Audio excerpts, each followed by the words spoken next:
살다 보면 정말 단 한순간의 경험이 인생 전체를 바꾸는 경우가 있잖아요. 오늘 들려드릴 이야기는요, 한 소년이 겪었던 끔찍한 경험이 어떻게 그를 완전히 새로운 운명의 길로 이끌었는지 그 흥미진진한 여정을 한번 따라가 보려고 합니다. 1983년. 상상해 보세요. 의사가 13살짜리 소년에게 저렇게 말을 하는 겁니다. 다리를 자르자. 정말 생각만 해도 끔찍하죠. 바로 이 충격적인 한마디가 한 소년의 인생을 송두리째 바꿔놓게 됩니다. 네, 오늘 우리가 파헤쳐볼 미스터리가 바로 이겁니다. 어떻게 그 절망적인 순간이 평생을 바쳐서 한의학의 과학적 근거를 찾아 나서는 혁신적인 의사를 만들어냈을까요? 자, 지금부터 그 이야기를 깊숙이 들여다보겠습니다. 모든 이야기의 시작은 바로 어린 황만기 원장이 겪었던 그 운명적인 진단에서부터 출발합니다. 그의 삶을 완전히 뒤흔들어 놓은 사건이었죠. 자, 시간은 1983년입니다. 13살 황만기 소년의 할머니가 손자 발목에서 뭔가 이상한 걸 발견해요. 복사뼈가 하나 더 있는 것 같았죠. 대학병원에 갔더니 의사가 암이라면서 당장 다리를 잘라야 한다는 청천벽력 같은 소리를 합니다. 아버지는 의사 말을 믿어야 한다고 했지만 어머니는 절대 안 된다. 다른 병원에도 가보자고 버텼죠. 정말 팽팽한 긴장감 속에서 두 번째 병원을 갔는데 다행히 다리는 살릴 수 있다는 진단을 받습니다. 그리고 무려 8시간에 걸친 대수술 끝에 종양을 성공적으로 제거하게 되죠. 정말 한편의 드라마 같지 않나요? 그런데 더 놀라운 사실이 있어요. 알고 보니 처음 진단했던 암은 완전히 오진이었습니다. 실제 병명은 골연골종, 그러니까 뼈와 연골에 생긴 암이 아닌 양성 종양이었던 거죠. 하마터면 이 오진 하나 때문에 멀쩡한 다리를 평생 잃을 뻔했던 겁니다. 이 아찔한 경험은 어린 황만기 소년의 마음에 정말 평생 지워지지 않는 깊은 상처와 질문을 남기게 됩니다. 이 엄청난 사건은요, 황만기 원장의 인생 항로를 180도 바꿔놓았습니다. 원래 그의 꿈은 의사가 아니었거든요. 원래 황만기 소년의 꿈은 역사학자였어요. 과거를 탐구하는 일에 굉장히 설렘을 느꼈다고 해요. 하지만 8시간 동안 자기 다리를 지켜준 의사를 보면서 마음이 바뀐 겁니다. 과거를 연구하는 대신 자신처럼 고통받는 사람들의 미래를 치료하는 의사가 되기로 결심한 거죠. 그리고 고등학생 때 그의 운명을 결정짓는 또 한 번의 계기가 찾아옵니다. 바로 TV에서 우연히 본 다큐멘터리 중국 의학 5000년이었죠. 이걸 보는 순간 아, 이거다 싶었던 겁니다. 그는 이걸 운명으로 받아들이고 서양의학이 아닌 우리 전통의학, 즉 한의사의 길을 걷기로 마음을 굳히게 됩니다. 그런데 막상 그가 입학한 한의대는 낭만적인 캠퍼스와는 거리가 멀었습니다. 그가 들어간 1990년대는 대한민국 전체를 뒤흔든 거대한 사회적 갈등, 그 한복판이었거든요. 바로 그 유명한 한약 분쟁입니다. 한쪽에서는 전문 교육을 받은 한의사들만이 한약을 다룰 수 있다고 주장했고, 다른 한쪽에서는 약사법을 근거로 약사들도 한약을 취급할 수 있어야 한다고 맞섰습니다. 이 다툼은 정말 사회 전체를 뜨겁게 달굴 정도로 엄청난 이슈였어요. 학생 황만기는 이 투쟁의 맨 앞에 섰습니다. 그는 수업을 거부하고 미등록 투쟁을 이끌었죠. 그 결과 무려 120명의 학생과 함께 학교에서 제적당하기까지 합니다. 그는 바로 이 경험을 통해서 뼈저리게 깨달았다고 해요.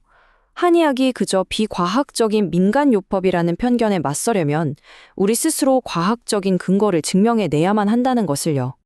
자, 그런데 여기서 정말 흥미로운 지점이 있습니다. 이 격렬했던 투쟁이 역설적으로 한의학이 한 단계 발전하는 아주 중요한 계기가 되었다는 사실입니다. 이 분쟁 덕분에 한약사 제도가 새로 생겨났고 최초의 국립연구기관인 한국한의학연구원이 설립됐어요. 심지어 한의대 졸업생들도 공중보건의로 복무할 수 있는 길이 열렸죠. 어떻게 보면 위기가 곧 기회가 된 셈입니다.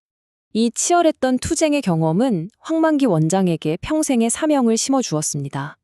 그것은 바로 전통 한의학을 현대 과학으로 증명해서 누구나 인정할 수 있는 객관적인 치료의 토대를 만들겠다는 것이었죠. 그리고 그의 노력은 그냥 구호로 그치지 않았습니다. 구체적인 성과로 나타나기 시작하는데요. 먼저 그가 직접 개발해서 취득한 한약 처방 특허가 무려 8개에 달합니다. 여기서 그치지 않죠. 자신의 연구 결과를 굉장히 권위 있는 국내외 학술지에 16편 이상 발표했고요. 이런 공로를 인정받아서 보건복지부나 특허청 같은 국가기관으로부터 7개가 넘는 상을 수상했습니다.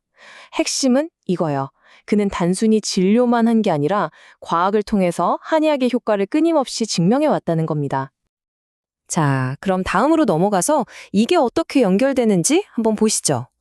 이제 황만기 원장의 연구 여정, 그 핵심이라고 할 수 있는 비밀 재료들에 대해 알아볼 텐데요. 그가 과학적으로 검증해낸 특별한 약재들은 과연 무엇일까요? 그가 가장 아끼고 사랑하는 약재는 바로 당귀입니다. 황 원장은 뼈 성장, 골절 치료는 물론이고 심지어 인지 기능 개선을 위한 특허 처방에도 이 당귀를 핵심 재료로 사용하고 있습니다.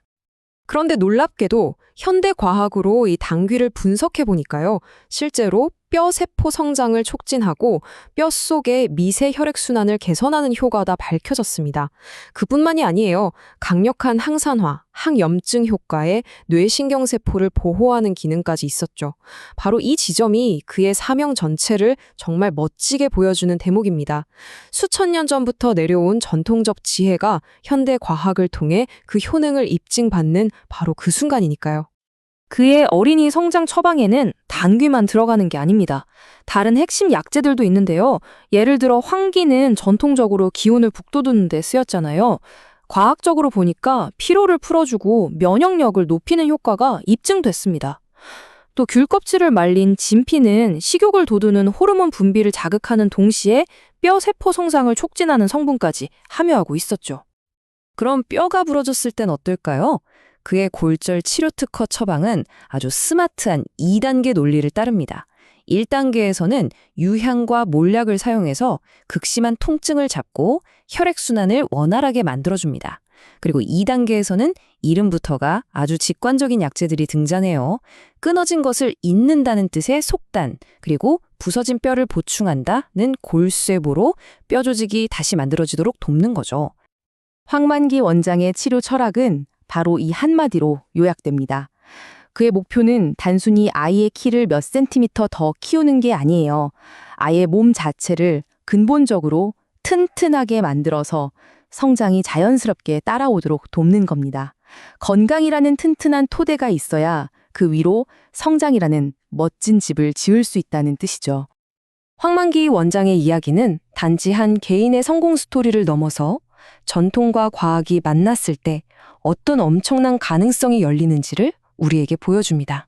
그리고 그의 삶은 우리에게 이런 질문을 던지고 있는 것 같아요. 수천 년 동안 쌓여온 지혜 속에서 현대과학이 아직 발견하지 못한 또 다른 놀라운 비밀은 무엇일까요? 여러분은 어떻게 생각하시나요?